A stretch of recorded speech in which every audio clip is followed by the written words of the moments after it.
হরে কৃষ্ণ, রাধাসখী রান্নাঘরে আপনাদের সবাইকে স্বাগতম। তো আজকে আমরা ভগবানের জন্য তৈরি করছি দুধ চিতল।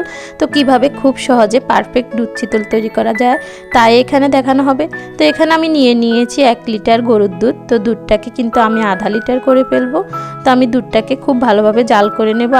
আর এপাশে আমি এখানে চিতল পিঠাটা তৈরি করব। তো এখানে আমি আতপ চালের গুঁড়ি নিয়েছি, আর এখানে আমি কুসুম গরম জল দিয়ে আতপ চালের গুঁড়োটা আগে খুব ভালোভাবে মেখে নেব।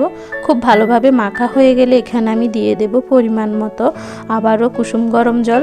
মানে জলটা এমন হতে হবে যেন হাতে সয় ওই রকম। তো এবার আমি খুব ভালোভাবে মেখে নেব।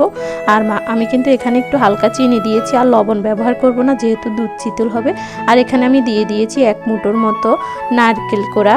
নারকেল কোড়াটা দিলে দুধ চিতলটা আরও ভালো লাগে। আমি সাধারণ চিতল পিঠার মধ্যে নারকেলটা দিয়ে থাকি। তো এই যে এরকম ঘনত্ব করে আমি বাটারটা তৈরি করব।